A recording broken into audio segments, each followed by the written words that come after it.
আসসালামু আলাইকুম। Advanced learning একাডেমির পক্ষ থেকে সবাইকে জানাই অনেক অনেক শুভেচ্ছা ও অভিনন্দন।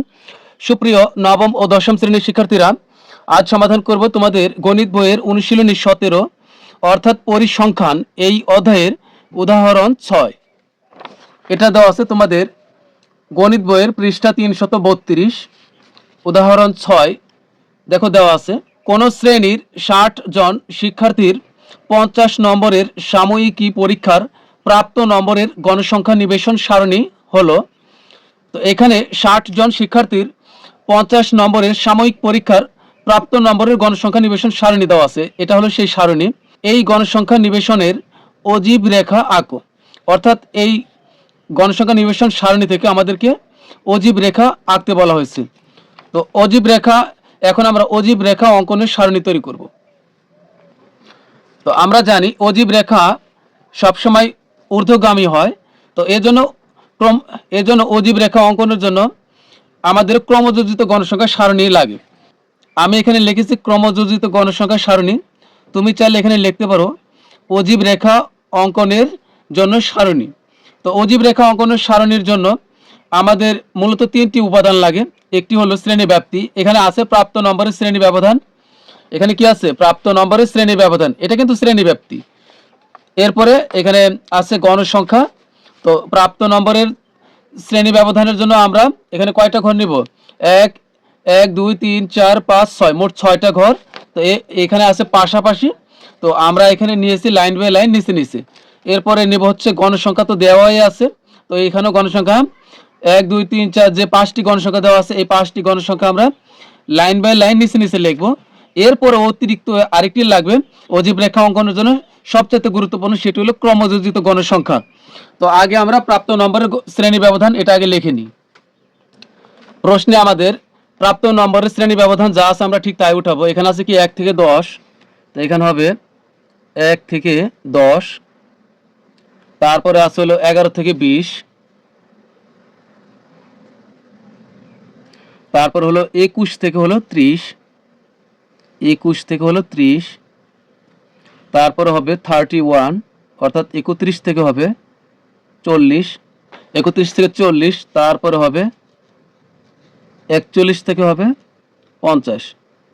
অর্থাৎ এখানে যা ছিল আমি কিন্তু ঠিক তাই উঠেছি। এখন গণসংখ্যা যা আছে তাই। গণসংখ্যা আছে হলো, প্রথমটা আছে হলো 8, তারপরে হলো 12, এরপরে হলো 15, তারপর হলো 18, এরপরে হলো 7। এখন আমরা ক্রমযোজিতের ঘরটা পূরণ করব। তো ক্রমযোজিত গণসংখ্যা আমরা কিভাবে লিখব? এখানে প্রথমে আছে কি 8, প্রথমে যা থাকবে আমরা তাই লিখব। এরপরে যোগফলটা আমরা এইভাবে এনে এখানে লিখব। 8 আর 12 যদি যোগ করি তাহলে হবে 20, 20 আর 15 যোগ করলে হবে 35। তো এখানে লিখবো হলো 35। এবার এই 35-এর সাথে 18 যোগ করলে হবে 53, তো এখানে হবে 53। আর এই 53 আর 7 যোগ করলে হবে 60। তো এখন দেখো আমাদের কিন্তু প্রশ্নে উল্লেখই আছে এখানে কোন শ্রেণীর 60 জন শিক্ষার্থী, তাহলে এই ক্রমযোজিত যা হবে আমাদের এখানে কিন্তু এই গণসংখ্যা ঠিক 60 আছে, এটার সাথে মিলবে। অর্থাৎ তুমি যদি এই গণসংখ্যা এখানে যোগ করো তাহলে কিন্তু 60ই হবে, অথবা প্রশ্নে কিন্তু 60 উল্লেখ করা আছে। তো ওইটার সাথে যদি এটা মিলে যায় তাহলে বুঝবো যে আমাদের এখানে এই আমরা যে পর্যায়ক্রমে যোগগুলো করেছি এই যোগটা ঠিক আছে, অর্থাৎ ক্রমযোজিত গড় সংখ্যা যে লিখেছি এটা আমাদের ঠিক হয়েছে, যোগ করাটা ঠিক হয়েছে। তো এখন আমরা অজীব রেখা অঙ্কন করব। দেখো এটা হলো শ্রেণীব্যাপ্তির ঘর। তো প্রত্যেকটি শ্রেণীতে, এটা একটা শ্রেণী, প্রত্যেকটি শ্রেণীতে কিন্তু নিম্ন সীমা থাকে আর উচ্চ সীমা থাকে। এখানে 1 হলো নিম্ন সীমা, 10 হলো উচ্চ সীমা, 11 নিম্ন সীমা, 20 হলো উচ্চ সীমা। তো আমরা যখন অজীব রেখা অঙ্কন করব শুধুমাত্র এই উচ্চ সীমাগুলো নিব, 50 নিব, 40, 30, 20, 10। এবং মনে রাখবো অজীব রেখা অঙ্কন করার সময় সর্বপ্রথমে আমরা যে উচ্চ সীমাটি দেখব প্রথম শ্রেণীতে, এটা তো হচ্ছে প্রথম শ্রেণী, একদম উপরের সারিতে ওটা, তাই না? তো এখানে যে উচ্চ সীমা থাকবে তার পূর্বের শ্রেণীর উচ্চ সীমাটা আমাদেরকে নিতে হবে। যেমন এখানে আছে 10 উচ্চ সীমা, তাহলে এর আগের উচ্চ সীমা কত হবে? আমরা এই নিচের থেকে দেখব 50, 40, 30, এদিকে কিন্তু 10 করে কমে কমে আমরা উপর দিকে যাচ্ছি। তাহলে 30, 20, 10, মানে 10 করে বিয়োগ করলে বের হয়ে যাচ্ছে। এখন এই 10 থেকে আমরা আরো 10 বিয়োগ করব, তাহলে কত হবে? 10 থেকে 10 বিয়োগ করলে হবে 0। অথবা পূর্বের শ্রেণীর উচ্চ সীমাটি বের করার আরো সবচেয়ে সহজ উপায় হলো প্রথম শ্রেণীতে তুমি যে নিম্ন সীমাটি দেখবে এই নিম্ন সীমা থেকে তুমি 1 বিয়োগ করবে, তাহলেই এই পূর্বের শ্রেণীর উচ্চ সীমাটা তুমি পেয়ে যাবে। ধরো এখানে আছে কত 1, তো 1 থেকে 1 বিয়োগ করলে থাকে 0। তার মানে আমাদের পূর্বের শ্রেণীর উচ্চ সীমাটি হবে 0। তবে এখানে আশ্চর্যজনকভাবে আমাদের এই 1 থেকে 1 বিয়োগ করলে 0 হয়ে যাচ্ছে, মানে আমরা 0 পেলাম। আমি তোমাকে উদাহরণ হিসেবে বলতেছি। ধরো এখানে নিম্ন সীমা আছে কত 11, উচ্চ সীমা কত 15। এখান থেকে 30, 25, 20, 15, এখানে কিন্তু 5 করে কমে কমে যাচ্ছে। তাহলে আমাদের 15 আগের উচ্চ সীমাটি কত হবে? এখানে যেহেতু 5 করে করে কমতেছে, তাহলে এখানে হবে 5, 15 থেকে 5 বিয়োগ করলে হবে 10। এটা কিন্তু উচ্চ সীমা হবে, পূর্বের শ্রেণীর উচ্চ সীমা হবে 10। অথবা তুমি কিন্তু এটা এভাবে বের করতে পারো, এটা হলো নিম্ন সীমা, এটা উচ্চ সীমা। তো এখান থেকে যদি আমরা 1 বিয়োগ করি, এখানে যত থাকবে প্রথম শ্রেণীতে যে নিম্ন সীমা থাকবে সেখান থেকে 1 বিয়োগ করলেও আমরা পেয়ে যাব। এখানে 11 আছে, তো 11 থেকে যদি 1 বিয়োগ করি তাহলে হয়ে যাবে 10। তার মানে হলো আমাদের 15 আগের উচ্চ সীমাটি হবে 10। তার মানে মোট কথা অজীব রেখা অঙ্কন করতে হলে পূর্বের শ্রেণীর উচ্চ সীমাটি অবশ্যই প্রয়োজন পড়বে। তাহলে আমাদের উচ্চ সীমা মোট কয়টি লাগবে? তাহলে আমাদের উচ্চ সীমা মোট কয়টি লাগবে? এই গ্রাফ পেপারে লাগবে 1, 2, 3, 4, 5, আরো একটি অতিরিক্ত তার আগেরটি, তাহলে হবে কয়টি? 6টি। এখন আমরা এই ছক কাগজে অর্থাৎ গ্রাফ পেপার আমরা অজীব রেখা অঙ্কন করব। তো এর জন্য আমরা দুইটা অক্ষ নেব, একটা হলো এক্স অক্ষ আর একটা হলো ওয়াই অক্ষ। তো এদিকে আমরা নিচের দিকে লিখব শ্রেণীব্যাপ্তির উচ্চ সীমা, আর এই বাম দিকে লিখব ক্রমযোজিত গণসংখ্যা। এজন্য আমরা এদিকে কিছু জায়গা ফাঁকা রাখবো, আবার এই নিচের দিকে কিছু জায়গা ফাঁকা রাখবো এটা লেখার জন্য। তো আমাদের শ্রেণীব্যাপ্তির উচ্চ সীমা কয়টি লাগবে?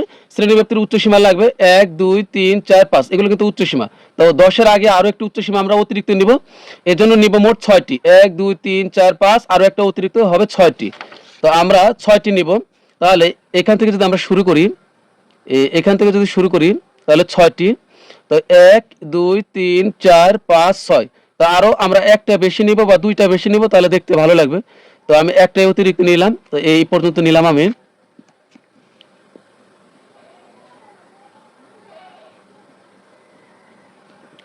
এক, 2, 3, 4, 5, 6, 7, একটা অতিরিক্ত নিলাম।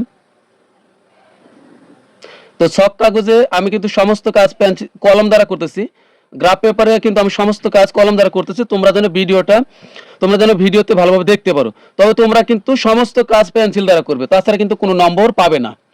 আবার বলতেছি, তোমরা সমস্ত কাজ তোমরা পেন্সিল দ্বারা করবে। তো এদিকে হলো আমার এই ওয়াই অক্ষে নিতে হবে। ক্রমযোজিত গণসংখ্যার জন্য আমার 60টি ঘর লাগবে ছোট ছোট। অর্থাৎ এই যে এখানে দেখো 1, 2, 3, 4, 5, ছোট 5টি ঘর আছে। এভাবে যদি আরো গুনি তাহলে আমার 60টি ঘর লাগবে। তো প্রত্যেক এই বড় ঘরের ভিতরে মোট ছোট ঘর আছে 5টি। তাহলে আমি যদি এভাবে বড় বড় 12টি ঘর নিই, তাহলে 5 বরং 60টি ঘর হবে। তাহলে এই 1, 2, 3, 4, 5, 6, 7, 8, 9, 10, 11, 12। তো আরো একটা অতিরিক্ত নিব, তাহলে দেখতে ভালো লাগবে। 1-2টা তুমি বেশি নিলেও সমস্যা নেই, কিন্তু কম নেওয়ার কোনো উপায় নেই।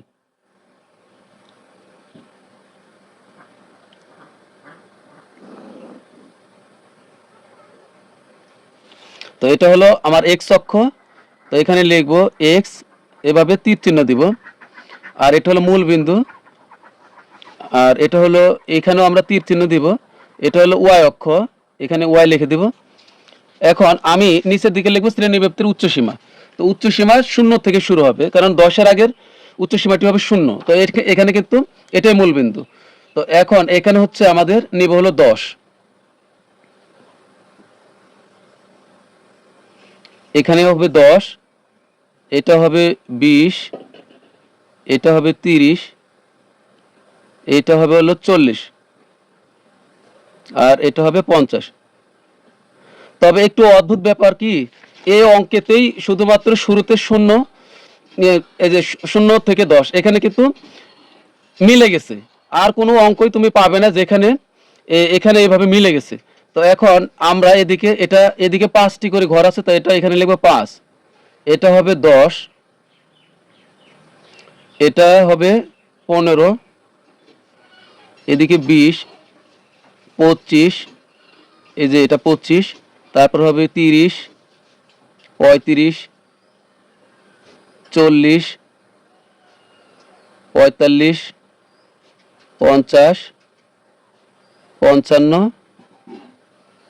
এইখানে হলো 60। তো এই পর্যন্ত হলো। তো এখন আমরা এটা উপস্থাপন করব। দেখো 10 উচ্চসীমা প্রথমে আছে কত 10।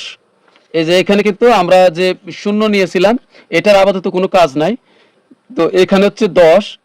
তো এখানে শ্রেণীব্যাপ্তির উচ্চসীমা হলো 10, ক্রমযোজিত গণসংখ্যা আছে 8। তাহলে উচ্চসীমা আমরা আগে বিষয়গুলো একটু লিখে নিই। তো আমরা এখানে লিখে দিব শ্রেণীর উচ্চসীমা বা শ্রেণী ব্যাপ্তির উচ্চসীমা। তো আমরা এইভাবে লিখে দিব শ্রেণীর উচ্চসীমা বা শ্রেণী ব্যাপ্তির উচ্চসীমা, আর এদিকে আমরা লিখে দিব ক্রমযোজিত গণসংখ্যা। তো এখন আমরা বিন্দুগুলো স্থাপন করি। তো এখানে দেখো শ্রেণী ব্যাপ্তির উচ্চসীমা এখানে আছে 10, ক্রমযোজিত গণসংখ্যা কত আছে 10 এর জন্য ক্রমযোজিত গণসংখ্যা কত 8। তাহলে এখানে আমরা নিব এই যে 8টি ঘর নেব, এই যে 10 বরাবর 8টি ঘর নেব, 1 2 3 4 5। এই যে এটা হলো 5, এই পর্যন্ত 5 6 7 8। তাহলে হবে এই পর্যন্ত 8, ডট দিয়ে চিহ্নিত করলাম। এরপরে আমাদের এখানে আছে কত 20, উচ্চসীমা 20, ক্রমযোজিত গণসংখ্যা 20। তাহলে এই যে উচ্চসীমা 20, ক্রমযোজিত গণসংখ্যা লাগবে হলো 20। এই যে ক্রমযোজিত গণসংখ্যা এটা হলো 10, এটা 15, আর এটা হলো ক্রমযোজিত গণসংখ্যা 20। তার মানে হলো এই বরাবর হবে। দেখো এই 20 এর সাথে এই 20 মিল আছে এদিকে, তাহলে এখানে হবে 20। তারপরে হবে উচ্চসীমা হলো 30, ক্রমযোজিত গণসংখ্যা হবে 35। এই যে উচ্চসীমা হলো 30, ক্রমযোজিত গণসংখ্যা হবে 35। তো এটা 5 10 15 20 30, এই পর্যন্ত হলো 30। এই যে এটা 30, আর এখানে হবে 35। এখানে আমরা ডট দিয়ে চিহ্নিত করে রাখবো। এরপরে হলো এই উচ্চসীমা 40, ক্রমযোজিত গণসংখ্যা হবে 53। শ্রেণীর উচ্চসীমা হলো 40, ক্রমযোজিত গণসংখ্যা লাগবে 53। এই যে 40 বরাবর আমরা উপরের দিকে যাব, তাহলে এদিক থেকে এটা হলো 50 পর্যন্ত। 50, এই যে এটা 50, 51 52 53, ছোট ছোট আরো 3টি ঘর বেশি নিব, তাহলে এটা হলো 53। এরপরে সর্বশেষ লাগবে হলো এই যে উচ্চসীমা 50, ক্রমযোজিত গণসংখ্যা হলো 60। তার মানে হলো যে 60, এই যে এটা হলো 50 আমাদের, এই বরাবর উপরের দিকে গেলে এই যে 60 হবে এই পর্যন্ত, এই যে এটা বরাবর 60, তাহলে এখানে হবে 60। তখন এই বিন্দুগুলো আমরা এখন কানেক্ট করে দিব, সংযুক্ত করে দিব। তাহলে এইটার সাথে হবে এইটা। তবে এগুলো কিন্তু সবগুলো আমরা একটা স্কেল দিয়ে করব না, সবগুলো হাতে করব। ক্রমযোজিত অজীব রেখা সবসময় হাতেই যোগ করতে হয়। তাহলে এটার সাথে হবে এটা, এই 8 এর সাথে হবে 20 এটা, তারপরে এইটার সাথে হবে এটা, বিন্দুগুলো যেন বোঝা যায়। তারপরে এইটার সাথে হবে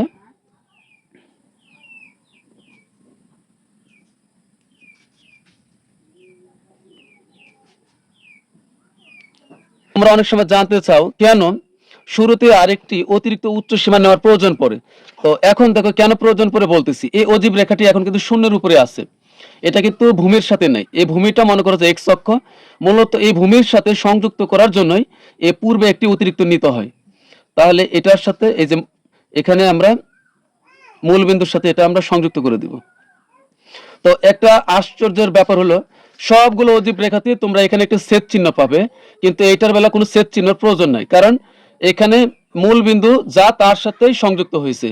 এই মূল বিন্দু যত আছে তার সাথেই এই অজীব রেখা সংযুক্ত হয়েছে, এজন্য এখানে আর ছেদ চিহ্নের প্রয়োজন নেই। তো এখন আমরা একটা বিবরণ দিব। নিয়ম হলো প্রথমে সারণী তৈরি করা, সারণীর পর বিবরণ লেখা। তো আমরা যদি চিত্রটি আগে অঙ্কন করি সেক্ষেত্রে কিন্তু বিবরণ দেওয়াটা আমাদের জন্য অনেক সহজ হয়ে যায়। এই জন্য মূলত আমরা অজীব রেখাটি আগে অঙ্কন করেছি, এরপরও বিবরণটা লিখতেছি। তো বিবরণটা ঠিক আমরা এইভাবে দিব। অজীব রেখা অঙ্কন, ছক কাগজে এক্স অক্ষ বরাবর প্রতি এক ঘরকে শ্রেণী ব্যক্তির উচ্চ সীমার 2 একক ধরে এবং ওয়াই অক্ষ বরাবর প্রতি এক ঘরকে ক্রমযোজিত গণসংখ্যার 1 একক ধরে অজীব রেখা আঁকা হলো। তো এই ছক কাগজে এটা হলো আমাদের ছক কাগজে এক্স অক্ষ বরাবর প্রতি এক ঘরকে, এই যে প্রতি এক ঘর কে আমরা শ্রেণীর উচ্চ সীমার 2 একক করে ধরেছি। ধরো এখান 10 থেকে 20 পর্যন্ত ব্যবধান কত, ব্যবধান হচ্ছে শ্রেণী উচ্চ সীমার ব্যবধান হচ্ছে 10, কিন্তু এখানে ছোট ঘর আছে কয়টি 5টি। তাহলে এই শ্রেণীর উচ্চ সীমার যে ব্যবধান 10, একে যদি আমরা 5 দ্বারা ভাগ করি তাহলে কিন্তু 2 পাবো, অর্থাৎ এখানে প্রতি একটি ছোট ঘরের মান 2 করে হয়েছে। কার 2 করে হয়েছে, শ্রেণী ব্যাপ্তির উচ্চ সীমার 2 একক করে ধরা হয়েছে। আর এদিকে দেখো প্রত্যেক ঘরের মান আমরা 1 করে ধরেছি। এই যে এই মূল বিন্দু থেকে এখানে কত লিখেছি 5, এদিকে ঘরও আছে 5টি, এ পর্যন্ত লিখেছি কত 10, এখানে যদি আমরা ছোট ছোট ঘর গণি তাহলে পাবো 10টি, উপরে লিখেছি কত 60, তো এখান থেকে যদি ছোট ছোট ঘর গণি তাহলে কিন্তু আমরা 60টি ঘরই পাবো। তার মানে এখানে ক্রমযোজিত গণসংখ্যার 1 একক করে ধরেছি, এদিকে ছোট্ট একটি ঘরের মান আমরা ক্রমযোজিত গণসংখ্যার 1 একক করে ধরেছি। তাহলে বিবরণটা এরকম হবে, ছক কাগজে এক্স অক্ষ বরাবর প্রতি এক ঘরকে শ্রেণী ব্যাপ্তির উচ্চ সীমার 2 একক ধরে অথবা শ্রেণীর উচ্চ সীমার 2 একক ধরে এবং ওয়াই অক্ষ বরাবর প্রতি এক ঘরকে ক্রমযোজিত গণসংখ্যার 1 একক ধরে অজীব রেখা আঁকা হলো। তো প্রিয় শিক্ষার্থীরা, আজকের মতো আমাদের ক্লাস এখানে শেষ। সবাই ভালো থাকবে, সুস্থ থাকবে, আল্লাহ হাফিজ।